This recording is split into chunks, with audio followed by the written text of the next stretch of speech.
Olá, eu sou Viviane Lara, você está no 2V Podcast. E o programa de hoje vai ser o Convidado Pergunta. Eu achei bem importante que, ao invés de eu fazer as perguntas, que os convidados tivessem a oportunidade também de fazer perguntas para mim. Então, a gente vai começar com o Convidado Pergunta. Por que você resolveu trabalhar na área da saúde? Eu resolvi trabalhar na área da saúde porque não existia possibilidade de eu trabalhar em outra área. A área da saúde. Trabalhar na área da saúde. Bom, eu resolvi trabalhar na área da saúde porque não tinha outra área para trabalhar. Basicamente é isso. Eu me via cuidando das pessoas, então para mim sempre foi muito claro o que eu queria ou o que eu não queria. Então, eu queria cuidar das pessoas, eu queria que meu trabalho fosse absolutamente criativo, cada dia fosse de um jeito e que, dentre outras formas, eu conseguisse ajudar as pessoas a se restabelecerem em movimento. E a princípio era saúde bucal. Eu queria ser dentista. Eu acho que eu nunca falei para ninguém, mas eu queria ser dentista por causa de uma frase que eu li uma vez numa revista, que dizia que era a pessoa tinha inibição do sorriso. E eu achava uma das coisas mais tristes do mundo ter inibição do sorriso. Então, eu queria ser dentista. Depois não passo na faculdade de odontologia, prestei 6, não passei. E passei em 2 de fisioterapia, comecei a fazer a fisioterapia. Mas eu só decidi que eu ia ser fisioterapeuta quando eu encontrei o Sérgio Mingroni. Foi ele, e por ele, que eu fiz fisioterapia. E daí a história segue. E por que, bom, por que fisioterapia? Ah, legal, porque fisioterapia, né, especificamente. A fisioterapia, eu não sabia o que o fisioterapeuta fazia. Para mim, o fisioterapeuta, sei lá, trabalhava em ortopedia só, e olha, era uma coisa assim muito longe, assim. E quando eu encontrei o Sérgio, ele me mostrou que fisioterapia era um campo extremamente aberto, porque ele me colocou no hospital. Foi a primeira noção de fisioterapia que eu tive foi dentro de um hospital. Então, aquilo fez sentido para mim. Aí eu olhei para aquele mundo de hospital. A primeira paciente que eu atendi chamava Vanessa. A Vanessa teve um FAF, um ferimento por arma de fogo perto da coluna lombar, mais ou menos, que impedia ela de caminhar. E eu ensinei ela novamente a caminhar. Eu tinha 6 meses de faculdade. Então, foi nesse momento que eu decidi ser fisioterapeuta. Mas eu só decido ser fisioterapeuta por causa do Sérgio. Ele que mostrou para mim o caminho das pedras. Qual a melhor lembrança de todos esses tempos de hospital? Quem fez essa pergunta? Não é? Manuel. Ah, eu vou ter que falar que é quando eu te encontrei. Manuel, eu me sinto fisioterapeuta no pronto-socorro. É um lugar que eu sou incrível. Realmente, dentro do hospital, todos os momentos que eu tive no pronto-socorro, para mim, era o momento que eu mais me realizei como fisioterapeuta. Então, assim, eu posso falar de inúmeros momentos que eu estive no pronto-socorro e que eu atendi pacientes e que vi pacientes partir, vi pacientes se restabelecer. Então, eu acredito que as minhas memórias, como fisioterapeuta mesmo, elas são dentro de um lugar muito específico dentro do hospital, que é o pronto-socorro, em especial do Grajaú. Qual é o seu maior desafio? Eu posso dizer qual foi o meu maior desafio e qual é o meu maior desafio. Então, o meu maior desafio no passado, eu acredito que foi fazer a mudança de carreira de fisioterapeuta para gestão. Esse foi um grande desafio, porque eu me sentia traindo a fisioterapia. Né? Quando eu fui para a área de gestão e começou a tomar mais meu tempo, acredito que esse foi o maior desafio. Hoje, o meu maior desafio é fazer com que fisioterapeutas entendam que eles também podem ser excelentes gestores e que eles podem fazer uma excelente mudança no rumo da fisioterapia para melhor. E como será vivido o futuro? É, a Vivi do Futuro, ela quer ensinar para outras pessoas a serem tão bons gestores quanto ela acredita que possa fortalecer o fisioterapeuta e a fisioterapia nos diversos setores, mas mais que isso, fortalecer a reabilitação. Quem reabilita paciente precisa ser muito valorizado, precisa ter um papel muito de destaque e de tomada de decisão do paciente nesse processo de deshospitalização e reinserção na sociedade. Então, a Vivi do Futuro está focada em fazer outras pessoas entenderem que elas podem também ser excelentes gestores. O que te motivou no seu primeiro dia como fisioterapeuta ainda é o que motiva hoje? Não, não. O que me motivou a ser fisioterapeuta, eu queria ensinar as pessoas a fazerem fisioterapia, né? E Acho que de certa forma porque hoje eu quero ensinar de novo as pessoas a serem gestores, né? Eu acredito que o meu papel como educadora ainda é um papel muito relevante, do qual eu me sinto muito confortável. E eu acredito que quando a gente ensina outras pessoas, apresenta isso para outras pessoas, é uma delícia e a gente aprende ainda mais. Então, talvez seja o mesmo papel que me motiva fazer as pessoas acreditarem nelas mesmas e fazerem essas mudanças. Talvez seja. Quem fez essa pergunta? A Jaque. A Jaque. Legal. É isso. Se você pudesse dizer uma frase para quem está começando a faculdade de fisioterapia agora, qual seria? Tenha vergonha. Eu tenho pensado muito nisso. Tenha vergonha de não estudar, tenha vergonha de imaginar que você vai ser um fisioterapeuta e não vai ser resolutivo, tenha vergonha de imaginar que você está pagando uma faculdade para cuidar de pessoas e depois negar isso quando você começar a trabalhar.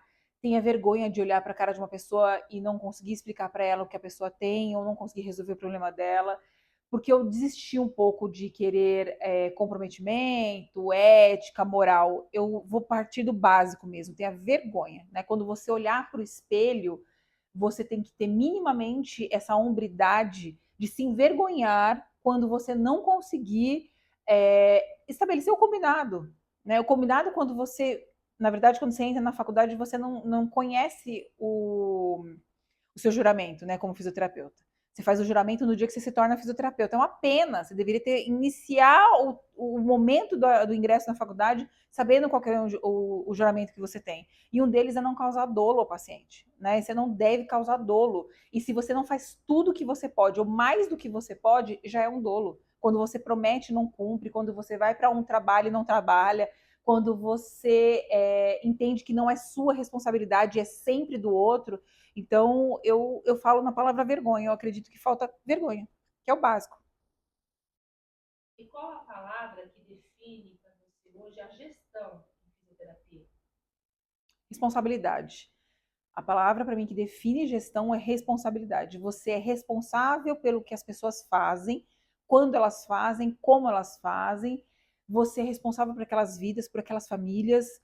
Você é responsável por um serviço que você tem que fazer entregas, então você recebe por esse serviço, você tem que fazer uma entrega combinada. A responsabilidade com todo o hospital, as pessoas que ali estão trabalhando, que confiam no seu trabalho. É, existe uma palavra, o ônus do gestor é ser solitário. E você é sozinho mesmo, você traça uma trajetória muito solitária, de muita responsabilidade, como eu disse, mas em especial, eu acho que a palavra responsabilidade, ela resume tudo que eu acredito para a gestão. E qual a primeira lembrança da sua vida? Da minha vida, quem fez essa pergunta? Ali. Aline. Nossa, eu tenho uma memória que ela se remete aos 3 anos de idade. Então, eu começo a ter essa memória com 3 anos. Eu lembro de mim com meu irmão numa casa que nós tínhamos. É o mesmo terreno, mas meu pai construiu outra casa maior pra gente. E nessa casa, ela tem uma laje. E nessa laje, eu lembro que. Aí eu já tenho um pouquinho mais de idade, eu tenho 5 anos. No entardecer, eu ficava debaixo de um. Tinha uma caixa d'água e eu ficava. Fazia uma casinha assim embaixo, né? E eu ficava embaixo desse lugar olhando a Serra do Mar, porque da minha casa dá para você ver a Serra da Cantareira, desculpa, dá para você ver a Serra da Cantareira. E eu tenho uma percepção como criança que eu ficava muito tempo nesse lugar. Não deveria ser uma criança muito, mas eu tenho essa percepção de precisar ficar sozinha naquele momento, vendo o entardecer e olhando para a Serra da Cantareira. Então, essa é a minha primeira lembrança que eu quero falar para vocês. As outras, sei lá, colocando meu irmão para escorregar e ele batendo a cabeça no chão, porque eu tirei o lugar que ele tinha que cair, é a casa em si, que eu tenho muito apreço para a casa que não existe mais, mas eu acho que é essa criança aí que eu tenho a memória, uma criança mais sozinha, uma criança que tem percepção de que a vida passa, de que o tempo passa, e uma nostalgia desse horário do entardecer do crepúsculo. E o medo? O primeiro medo que eu tenho, ou o seu medo que eu O tenho? medo. O medo? É, o Eu tenho medo. medo de envelhecer. Eu explico. É, eu tenho horror a imaginar que eu vou deixar o tempo passar o suficiente e eu não acompanhar mentalmente esse tempo passar. De olhar para as coisas e só criticar, né? Então, olhar para as coisas e não ver que isso é só o tempo passando e as coisas se modernizando. Ficar reclamona, né? Falar assim, os jovens de hoje, eu tenho horror a isso. Ou então as novas tecnologias eu não consegui minimamente me adaptar. Eu acho que esse é o meu maior medo, é envelhecer e ficar com aquela cabeça de velha, porque o corpo fatalmente vai envelhecer, a gente pode fazer várias coisas, eu acho bom fazer coisas para você manter a jovialidade, mas principalmente a cabeça. Eu acho que a cabeça envelhecer é muito triste. Você chegar num ponto que você fala assim, eu já fiz tudo, eu não tenho mais nada para fazer, eu posso morrer. Esse momento, para mim, ele é muito triste, é algo que eu tenho medo de acontecer. E um sonho? Um sonho. O meu maior sonho é ver o Vitor Hugo concretizando os sonhos dele. Eu acho que é falar que tudo deu certo, né? Então, quando eu olho pro Vitor Hugo assim, eu acho que ele concretizando os sonhos dele, ele sendo feliz, eu acho que é o meu maior sonho. E o que é sucesso? Legal. Sucesso para mim é você fazer o que tem que ser feito, não aquilo que você quer fazer, porque isso também é liberdade. Então, o sucesso ele está muito arraigado com liberdade para mim. Você poder escolher o que você vai fazer, que horas você vai fazer, como você vai fazer, isso para mim está muito atrelado ao sucesso. É você olhar para a sua carreira e falar assim, olha, aqueles prazos, aqueles sonhos, aquelas metas, eu consegui cumprir da melhor maneira possível. Mas basicamente, para ser bem concisa, para mim, sucesso é liberdade. E liberdade é fazer aquilo que tem que ser feito. Porque fazer o que se quer somente é você ser prisioneiro dos seus prazeres e dos seus desejos. Isso daí não é liberdade, é prisão. Né? Isso é filosofia, não é da minha cabeça, não. Com certeza algum chinês já falou. Desculpa, mas eu acho que a gente pode sempre concretizar dessa maneira o sucesso. Se você pudesse viajar no tempo, dar um conselho para o seu eu mais jovem, qual seria? Acredita em você. Acredita que vai dar certo. Muitos momentos eu não acreditei, né, que não ia dar certo. Eu vi pouco, assim, eu acho que tem um caso que vale a pena ser contado. Existem uns pontos da minha vida que eles são decisivos para o que aconteceu hoje, né? E a gente já falou sobre um, que é o Sérgio, ter conhecido o Sérgio e ter se aberto para a fisioterapia, eu acho que é um ponto extremamente relevante disso tudo.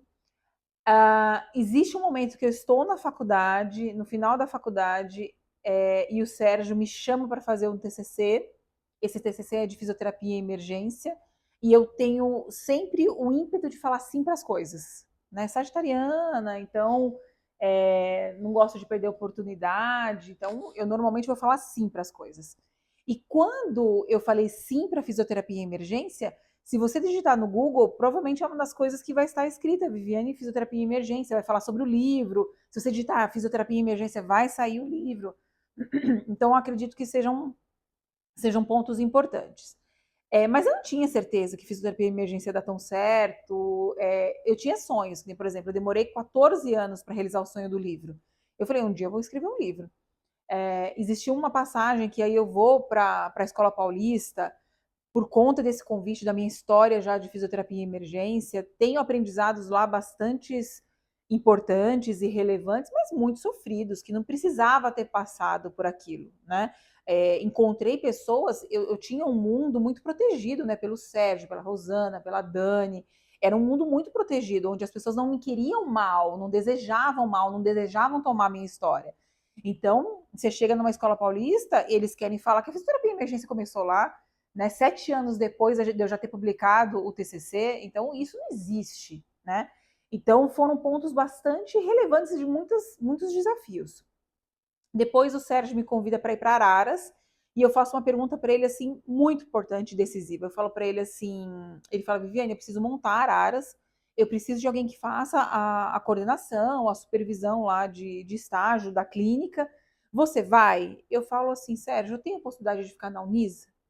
Ele fala para mim assim, não, possibilidade você tem, mas não tem vaga, não tem um trabalho para você aqui. Você não vai ganhar nada. Eu falo assim, eu posso ficar aqui? Ele fala, pode. Eu fico no JEP, com trabalho pro bono, atendo alguns pacientes particulares e continuo indo para o hospital. 6 meses depois, ele me liga, eu estou em Araras, que eu também vou fazer um trabalho lá em Araras com um grupo de estudos.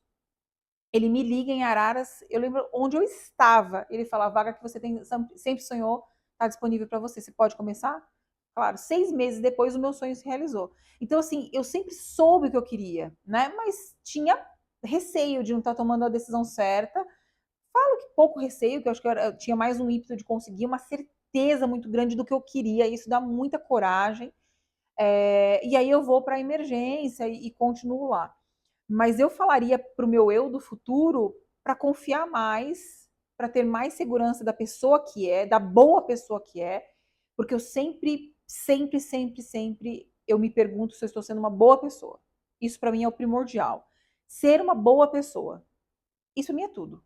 Dali, ser uma boa pessoa, aí ser uma boa profissional, ser uma boa mãe, uma boa esposa, uma boa amiga, uma boa prima. Então, assim, mas primeiro é ser uma boa pessoa. Isso para mim é. Se eu imaginar que eu possa causar minimamente um desconforto, uma sensação ruim em alguém, injustamente, para mim isso é muito doloroso e para mim não é para isso que eu tô aqui nesse mundo, né? Não é para causar mal, é para causar o bem pelo bem, justiça acima de todas as coisas, ser justa e boa. Não sou o tempo inteiro, mas tento ser. Eu acho que isso é o mais importante. Se você tivesse que escolher apenas uma pessoa para te inspirar pelo resto da vida, quem seria e por quê? Minha mãe. Por quê? A minha mãe, ela é o grande modelo de pessoa, assim, que não teve nenhum recurso e fez muita coisa do pouco recurso que tinha. Então, minha mãe estudou até a quarta série, ela não tinha mais sapato para ir para a escola, ela não tinha mais condições de ir para a escola, e esse é o estudo que ela tem até hoje. Tudo que ela fez depois é autodidata, né? Então ela sai do interior de São Paulo, ela vem para São Paulo com 20 e poucos anos, ela vem trabalhar numa casa de família, de uma família judia, e a nossa família, Lara, ela vem de judeus da Espanha, fugindo da fome e da falta de recursos para o Brasil. Então, o meu apreço ao povo judeu é muito grande por conta disso, e minha mãe sempre foi muito grata. Então, ela via o emprego como uma possibilidade de ascensão. Ela sempre dizia assim: eles deixavam eu ir na biblioteca deles, eles tinham uma biblioteca na casa, e ler os livros deles. Ela falou assim: eu sempre gostei da comida, eu acho que é kosher que chama. E ela fala assim: eu comia a mesma comida. Então ela era muito grata, ela nunca ficou assim como empregada, sabe? Aquela pessoa que era menos. Ela falava assim: não, eu era incrível.